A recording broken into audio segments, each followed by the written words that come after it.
The highest grossing movie ever is Avatar. And so far, it's made $2.8 billion. Second to that is Avengers Endgame, and it made $2.7 billion. Then Titanic, $2.1 billion. And then Star Wars The Force Awakens, $2 billion. All 5 Pirates of the Caribbean films have only made $4.5 billion globally. Every movie that Batman has been in or been referenced in, including like Joker and even Catwoman, that's 15 movies going all the way back to 1966. They've all made $6.8 billion.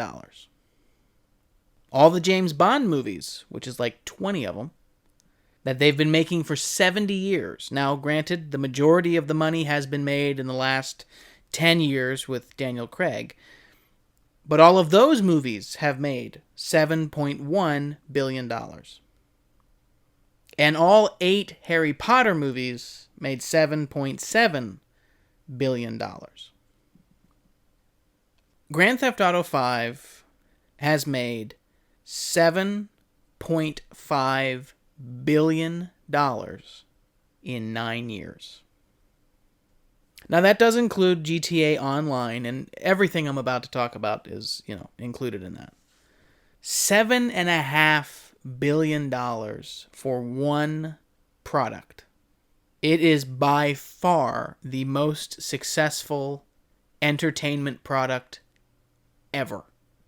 All 12 Star Wars movies, the 9 episodes and the 3 spin-offs, have made $10.3 billion. And it's very likely that GTA 5 is closer to that, because $7.5 billion is more of an estimate than an actual number, because Take-Two and Rockstar don't explicitly report those things. GTA 5 made $800 million in its first 24 hours after release. It made $1 billion in 3 days. In 2019, GTA Online was making $5 million a day. And in 2021, in microtransactions alone, GTA Online made $985 million. It sold over 169 million units, and it's won over 50 awards. There will never be a product like Grand Theft Auto 5 ever again. So it's really no wonder why Rockstar wants to keep releasing it. You have this golden goose that just keeps giving you golden eggs. Why wouldn't you keep selling them? And now that GTA 5 is more or less over, and resources are being shifted from GTA Online as well as Red Dead Online over to development of Grand Theft Auto 6, I want to take the opportunity of the final release, hopefully, of Grand Theft Auto 5 and talk about this game a little bit. Because it is, whether you love it or hate it, a juggernaut that will never be seen again. Even Grand Theft Auto 6, it's gonna make similar amounts of money, but it will always be compared to Grand Theft Auto 5. And I just don't see something making as much money as quickly as this game has made. So let's go all the way back. Rockstar has released Grand Theft Auto games relatively regularly in the early 2000s. They revolutionized the game industry in the early 2000s with Grand Theft Auto 3, with Vice City, with San Andreas. Grand Theft Auto 4 comes out with their, new HD Liberty City, and it's mildly successful, but not to the level that Rockstar's expecting. And there's a lot of criticism of Grand Theft Auto 4. From the driving mechanics aren't exactly intuitive or easy, to the tone just being really dark and gloomy, and it's not a very sunshiny kind of game. The way that Rockstar sort of is known for. There's jokes and there's crude humor, but it It's kind of a downer to play. So, of course, the second a Grand Theft Auto game comes out, the rumors start to spin about what's the next game going to be. What are they going to do the next time around? And so finally, in late 2011, we finally get a trailer confirming Grand Theft Auto 5, confirming the location being San Andreas, being Los Santos. And it was a breath of fresh air because it was sunshiny, it was bright, and the tone was clearly different. I remember when that trailer dropped, and I remember, as we still do now, the analysis and the picking apart of every detail. Who is this guy? Who's talking? Is it? Are we seeing characters from Vice City now in the modern day? And it was quite something. And we got periodic information throughout the next couple of years. The game finally did release in September of 2013. So we had 2 years between that initial trailer to the actual release of the game. And in that time, like where we are kind of right now with Grand Theft Auto 6, there was rumors and there were leaks. One of the most interesting leaks, and one of, I think, my favorite, was a whole group of people who did their best to try and figure out what the map would look like. And they used different details from special editions of the game, because one of the editions of the game had this blacklight map that you could get physically, and so there was a little picture of that, but it was rolled up, so that's only a little bit of a... And it's actually really an interesting thing when you look at those maps now, how close they really got to the final map of the game. I do remember there were some mistakes. There was one that had a big peninsula on the left side. There was a whole island at one point that was never in the final game. But they got pretty dang close. And I also remember one specific leak probably 2 or 3 days before the game finally released. And that was someone had broken into the airport and they stole a plane and they were flying around. And I remember just thinking, wow, we get to fly again, because that wasn't in Grand Theft Auto 4. So there was anticipation, and there was leaks, and there was, a lot of people working a lot of time and a lot of effort to try and figure out this game before it came out. So, in that aspect, nothing ever changes, I guess. But I remember buying the game, and I think I'm not alone when I say I did nothing but play that game all day. The way I like to play games a lot is I'll play, even if it's a new game, fresh game, I'll play it for like 2 or 3 hours, and then I'll put it down for like a half an hour, just to walk around, just to stand up, just to breathe for a little bit, and I'll turn the game off, because I want to step away from it a little bit. And that's just how I like to play. I don't think I got up for like 7 or 8 hours when I played Grand Theft Auto 5 for the first time. It was just different. It was new. It was bright and sunny and clear. You could see the sky, and that was so not what Grand Theft Auto 4 was. Grand Theft Auto 4 was gloomy, it was cloudy, it was rainy, and that was reflected in the tone of the game. The game was far more cynical, the game was far darker than other games had been, and it was very clear once you got into Los Santos, once you passed the initial prologue, how bright and sunny and silly this game kind of became very quickly. I remember exploring the streets and just driving around this massive map. The whole map was open. That was a new thing as well. Rockstar had long sectioned off their maps so that you couldn't explore the whole thing until you complete them certain points in the story. And that was always very frustrating. And the same thing was true when they did Red Dead Redemption. There was a whole part of the map that you couldn't get to until you get to a certain point in the story. And this was the first Grand Theft Auto map that was completely accessible from the very beginning. There's so much diversity in the map. There's not only the downtown city areas, but also the more residential outskirts of the city, and then the country roads and the desert areas, and it's very diverse in a relatively small amount of space. And when you really think about it and you look at map size comparisons, it's much bigger than like, Liberty City from Grand Theft Auto 4. It's massively larger from GTA San Andreas, which is essentially the same space.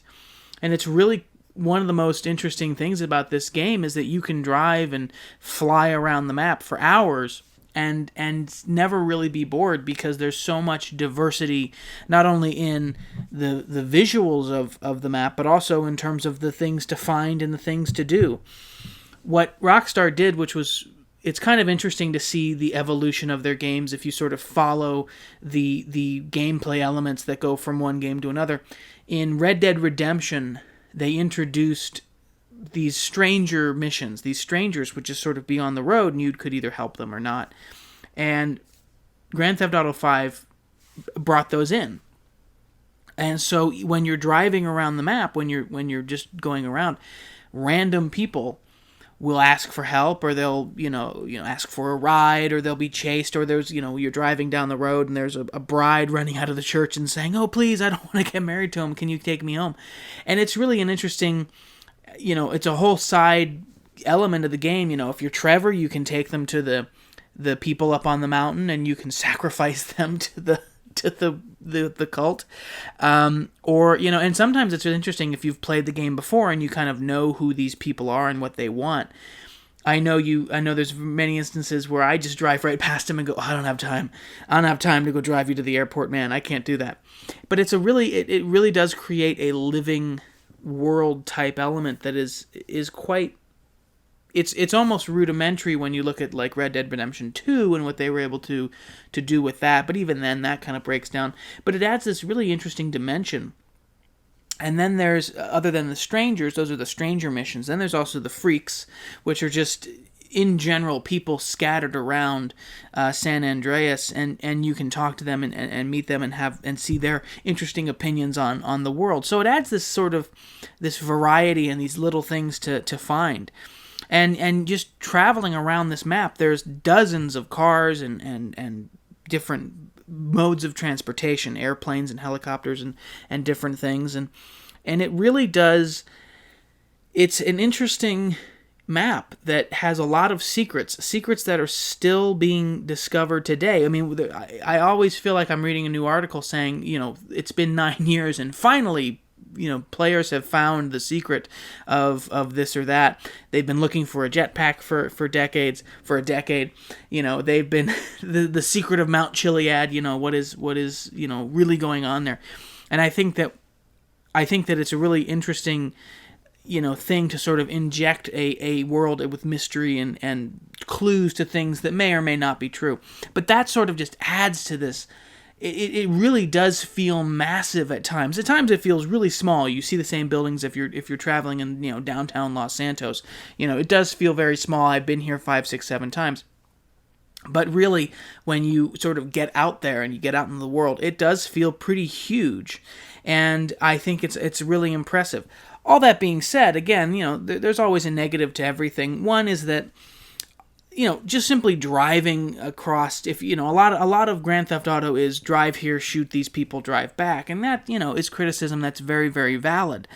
And it's not like Red Dead Redemption 2, which is riding a horse, which adds a little bit more of an interest or a little bit more of a variety of what you're doing. With driving in Grand Theft Auto 5, you just kind of drive.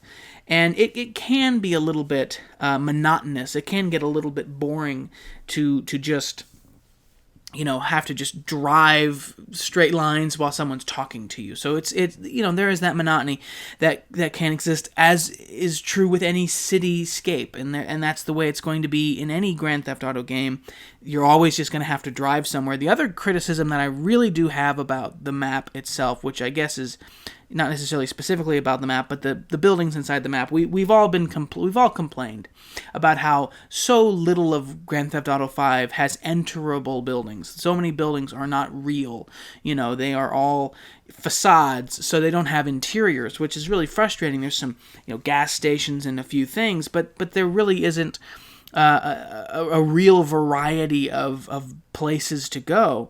And I think that this is sort of highlighted and really, really unfortunately promoted in like the service buildings, so like haircuts and clothing stores, where across the entire map, which the entire map is supposedly an entire state, right? It's the state of San Andreas. Within it has these cities of, Los Santos and whatnot.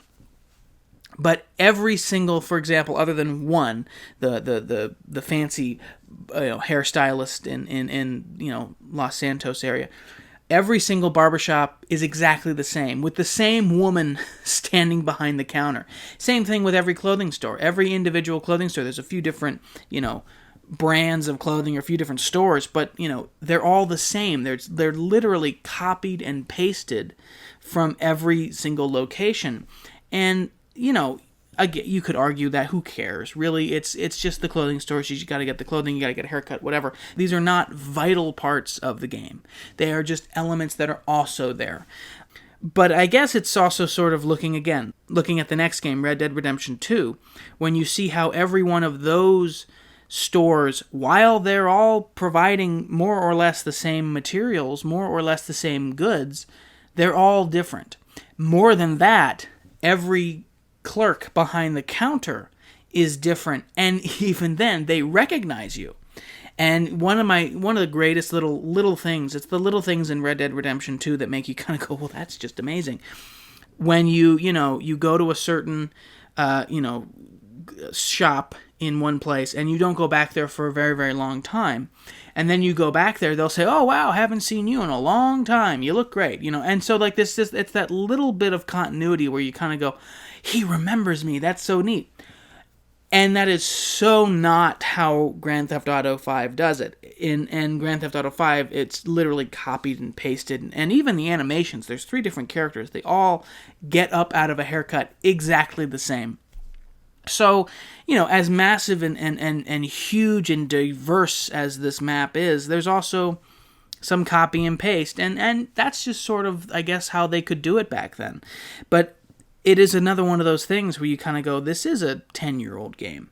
As massive and incredible as this map is, it still has its limitations. It still shows its age. It's still showing that it's not as good as we have it now. And so, as much as I love this map, there are its shortcomings. But it is something that is quite interesting to look at. Look at those sorts of those highlights of the good things, the things that they brought over from Red Dead Redemption and brought it into Grand Theft Auto 5, and now looking exactly, again, looking at it 10 years later, what looks like it's not working anymore. And what that really excites me for, especially, is like Grand Theft Auto 6. What have they learned? It's always interesting to see, as I said, what is taken from game to game. In Red Dead Redemption, we had a weapon wheel. In Grand Theft Auto 5, we have a weapon wheel. So, it's those little evolutionary, additions every game.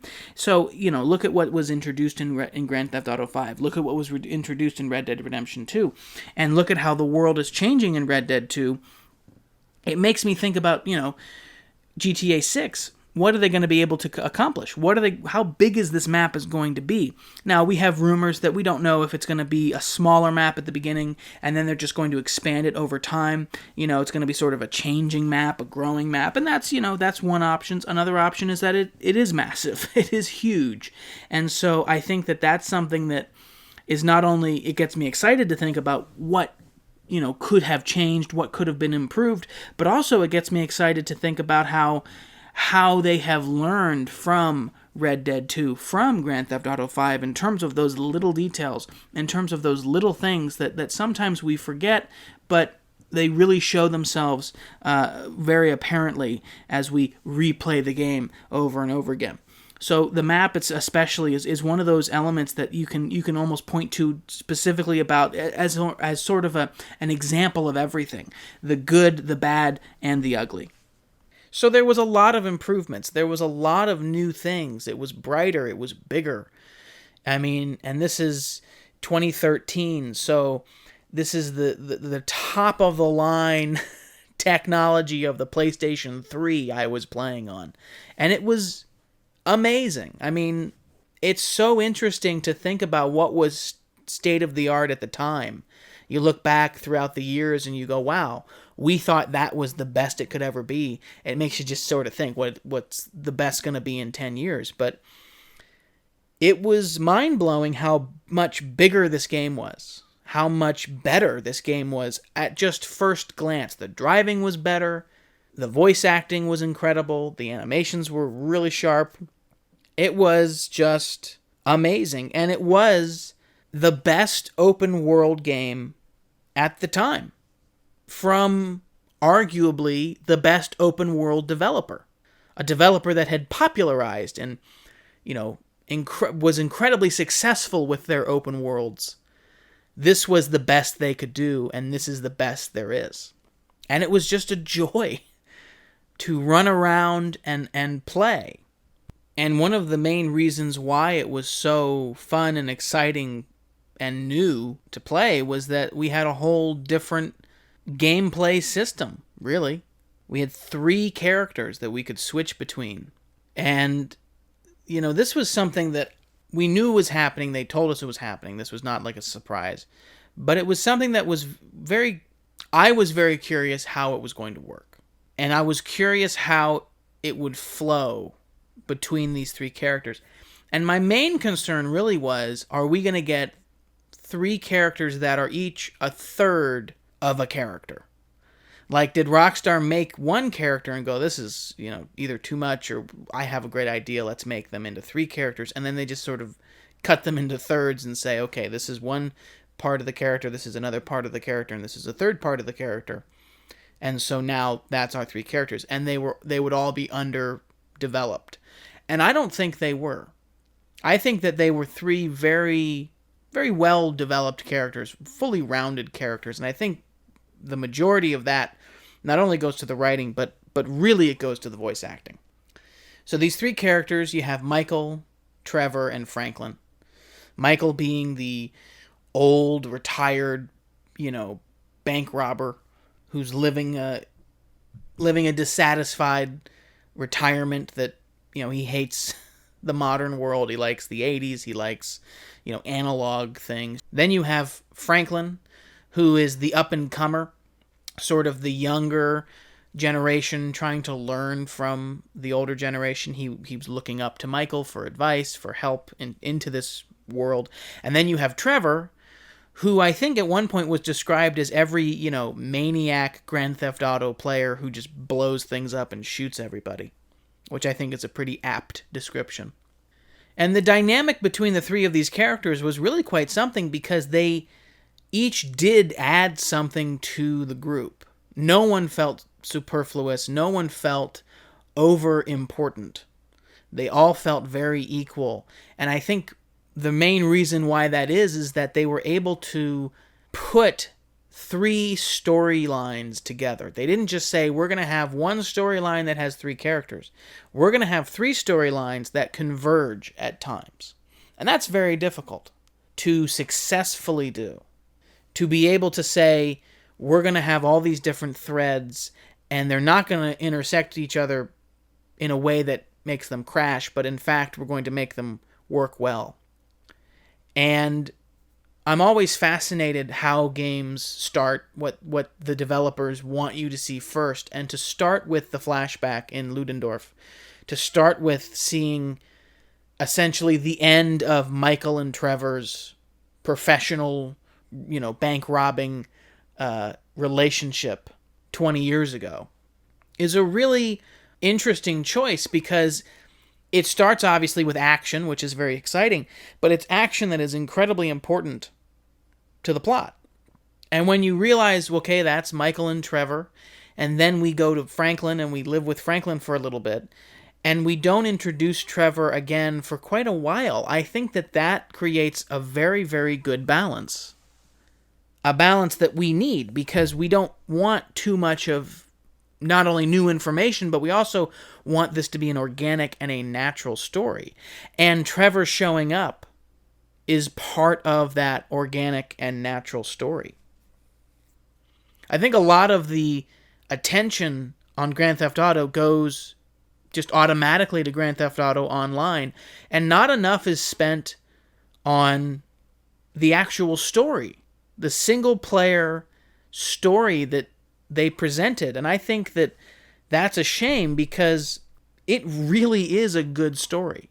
It's a huge story in a massive world. And I think that it has some of the most interesting characters that Rockstar has put into a game. They have these interlacing, storylines and all these different things. And, none of it's perfect. Let's be very clear about something as I just shower it with praise. This isn't a perfect game. And no one has ever argued that it is. Well, that's not true. A lot of people have argued that it's a perfect game. I don't think it's a perfect game.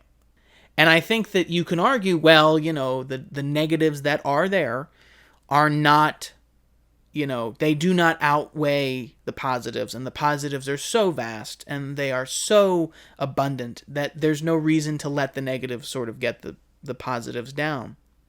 And that's sort of true. But it also comes into much clearer focus in that this is not just a retrospective review. This is a modern review because Rockstar keeps re-releasing this game.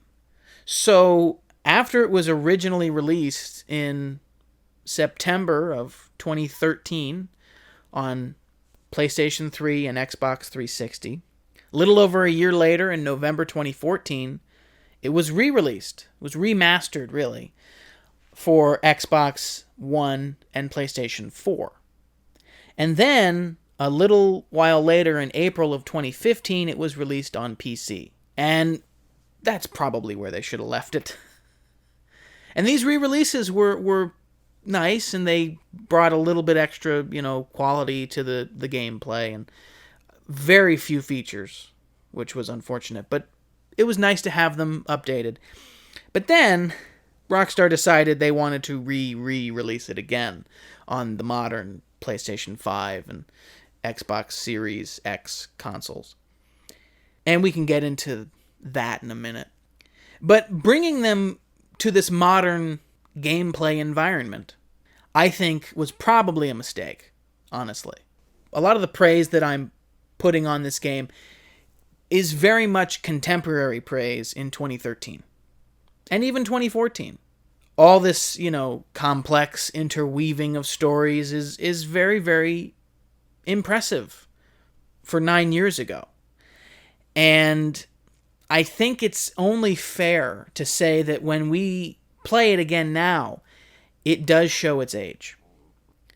And I think one of the interesting things that I found in replaying it on modern consoles is how much some of it has aged poorly. You look at other games like The Last of Us Part 1, which is a remake of a game that came out just a few months before Grand Theft Auto 5. Both of them came out in 2013. And you look at The Last of Us, and I think that game aged much better. But also, to be fair, Naughty Dog completely remade the game. So some of the little tweaks that maybe didn't work or wouldn't have aged well, they may have fixed them. And that's something that I think Rockstar should have absolutely thought about doing. Now, some of them are simple quality of life issues, and some of them are intrinsically built into the game that you could never change. And I think that one of the things that was built into the game and was very exciting at the time, and this was the cornerstone of the entire story, and that was the heists. Robbing banks and stores and all these places, that was sort of the thing of this game. Not only was it you have 3 different characters, but with these 3 characters, you're going to pull off massive heists. You're going to rob banks and you're going to steal things, and it's going to be incredibly exciting. And that's an incredibly exciting possibility, to choose how you wanted the heists to go down. And that was sort of this big feature that they were pushing, that these heists could be however you wanted them to be, right? You can choose your crew and you can do whatever you want. But of course, that's not really true. You can choose between these, 3 or 4 parameters, and you can do, one of 2 things. That's really what the choice was. You can either go do this, or you could go do this. it's all up to you. The world is your oyster. It's like, yeah, is it? You can do whatever you want within these two options in which we also still control every aspect of the heist. And that's a little frustrating. And I think that was a little frustrating at the time, but there was a lot of, it was very fresh, it was very new. This is the biggest, baddest, greatest game from Rockstar, and this is amazing, and okay, yeah, there's some negative stuff, but this is the biggest, greatest game, 10 out of 10.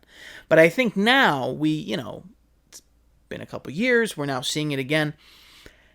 It's a very unfortunate style. And of course, the reality of it is that you can't have a completely open-ended game. But there is so many examples within Rockstar's library, within Grand Theft Auto games, where you would have an objective and you would then have to figure out how to complete that objective. And I think to like the Hitman games. Whenever I think, oh, well, Rockstar couldn't have considered every possibility. They couldn't have thought of every possible iteration of how to complete this mission. I think about the Hitman games and I go, yeah, but they have. Hitman gives you an objective, a target, and says, make them not be alive anymore. And then it just says, okay, go. And you have to figure out how to do that. And I am always so just amazed when I watch Hitman playthroughs and people do things and they, trigger some event and you go, who thought of that? Who thought, to make the butler go over there and open that window, and that's how you get out once you dress up as a guard and you go in and you do this and you drop the thing and then you jump out the window. Like, who thought to think of all those parameters? That's the way it works out, but that's the way it works out. And is it incredibly difficult to find? Yes. Is it something that only, 2 or 3% of the players are going to find naturally and the majority of people are just going to watch on YouTube again? Yes. But to provide that possibility, to provide that opportunity, I think is a really freeing thing. And so it's those sorts of elements where you go, you could have done it a little differently. You could have opened it up to a little more player choice. Because it's not really a player choice. It's just you can choose between these two things. And you can do one of these two things. And that's a little frustrating. There's other things in the game that don't work as well now. Other elements. There were things at the time that I think everybody hated, like the yoga. I would love to know if anybody ever did yoga on their own time, other than the one mission when you played yoga. So there's a lot of little things like that I do think you can overlook. I do think you can say, well, no game is perfect. There's going to be elements of it that aren't going to work. I do like the fact that there's 3 different endings. And I guess this is kind of a controversial opinion too, because it's pretty clear, considering the online DLC that has come up since then, that the third way is the canonical ending, where you save, where you don't kill Michael or Trevor, where you kill everyone else. But I like the fact that there's options. What I don't like is that they're not very clear about what the third way is, and the only way I can say this is from experience. When I've played my first playthrough, and he comes in and he says, you either have to kill Michael, you have to kill Trevor, or we're going to kill you. There is no third way. I thought he was serious. I was like, well, I don't want to die. So I think I killed Michael. And then I realized, because after you play the story, you have free reign of the entire map and you have a lot of money now. I went, oh, well, now I don't have Michael. Well, so I had to play the whole game over again. Not to any negativity, I enjoyed it. But there's little things like that you don't really know until you do it. And I think Grand Theft Auto games, at least the stories, are worth playing a few times, because there's because there's choices in the heists, you can do the other way. And then there are also people who have maybe played the story once and immediately jumped to GTA Online and really never looked back. And I'm a little jealous of people who have done a lot in Grand Theft Auto Online because I never was a fan of GTA Online. I don't love those, online kind of experiences personally. I prefer the single player, and that's where I tend to go. But it does make me a little jealous, the fact that GTA Online has had dozens of updates and new vehicles and new events, whole side stories and extra character moments and all these different things. And I never played any of them, which is unfortunate. So it's this really interesting thing where you have this game that has sort of stayed completely in this bubble for 9 years. And they initially said they were going to add single-player DLC, and they never did. They added a few cars, but they never added all the cars from GTA Online. They just added a few cars and a couple of updates, and that was about it. But they never added story DLC. They never added any other heists. That was something they said they were coming. Oh, we're gonna develop some new heists, and you can go do those heists. They never did that. So it's a tale of two games. And I'm really curious when Grand Theft Auto 6 finally does come out. I will be very curious if Grand Theft Auto Online will be packaged with it.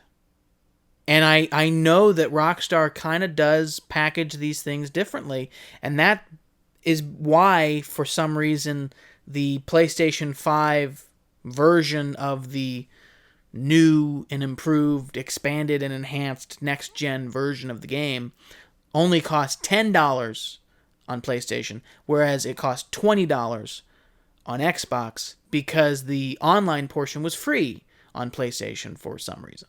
So I'm very curious, because this is, as I said, this is the goodbye to Grand Theft Auto 5.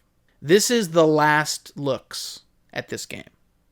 A game that has made ungodly amounts of money. A game that has influenced copious pieces of entertainment. This is a cultural cornerstone, I think. How could it not be, right? And we're saying goodbye to it. We're saying we're done. And we're moving on. And nothing is more clear by seeing, the leaks from GTA 6 and all these other things. And so it makes me wonder, what is the future of this sort of, in a sense, bifurcated game going to be? I'm very excited that GTA 6 is going to have a single-player mode, and I think that Rockstar knows that single-player does sell games. Just look at Red Dead Redemption 2. That was a massive hit, And I think single-player games, in general, do very well. They do better than I think a lot of people thought they would do. If you looked at trends 5 years ago, 6 years ago, you would have thought, well, single-player games are all done. It's all online, it's all microtransactions, it's all those things. And I think that we've come back from that a little bit. And I think Rockstar is right to say, well, we're not abandoning the single-player worlds that we create. They may be changing some of their attitudes, they may be changing some of the humor, but I don't think that's necessarily a bad thing. And I think that this re-release of Grand Theft Auto 5 is kind of proof of that, because if you look at some of the humor, if you look at some of the dated qualities of that game, and you realize how fast our pop culture moves, it's almost quaint how Grand Theft Auto 5 makes fun of things. And so I'm very curious where this is going to go. I'm very curious what balance between sort of arcade and realism are they going to make. We went to Red Dead Redemption 2, which was incredibly realistic. Grand Theft Auto 5, which is incredibly silly. Is there a balance in between? And are we going to see that in Grand Theft Auto 6? And I'm also curious if anybody's going to leave Grand Theft Auto Online, or if Grand Theft Auto Online is going to simply evolve into the new Grand Theft Auto 6 Online, or Online 2.0, or whatever they're going to call it, or however they're going to do it. And that sort of is the danger of making such a successful thing. When I mentioned at the beginning of this video that, the movies that made billions of dollars and the film franchises that make billions of dollars, as I said, every Batman movie ever made $6.8 billion. Not one Batman movie, all of them. All 15 movies that have referenced Batman. So they're not individually compared to the $6.8 billion. They're each compared to the much less, amount. I cannot imagine making a game to follow up the most successful entertainment product in history. And that's what they have to do now. Hey, go out and make more than $7.5 billion, would you? Go out and sell more than 170 million copies. $800 million in 24 hours, you better make that $1 billion in 24 hours. And it just it boggles the mind to think of how can you do that? Is it ever going to match these levels? And I just don't know. And there are times when I was playing this game where I said, how did it make this much money? Oh yeah, it's microtransactions from GTA Online. It's an impressive release. It's an impressive game, and it's a game that I think people will be playing for longer. I think it will be played for longer than pretty much every other game that Rockstar's ever made, because it already has those legs. And by the time GTA 6 comes out, people will have been playing it for over 10 years. And it will likely have made over $10 billion. And that is just kind of unfathomable to me. I mean, that much money has been made by a game. Of course, part of the reason why it makes so much money is because they keep charging for all these different versions. I think one of the biggest negatives about this new expanded and enhanced next-gen version of Grand Theft Auto 5, this final version, really, is that it still costs money. You have a game that is printing money every day, but they still want $10, $20 to buy it on the next-gen consoles with little to no advancement, with little to no new features. And that's very disappointing. But honestly, I am happy that, one, I'm happy that it's over. There will be no more releases of Grand Theft Auto 5.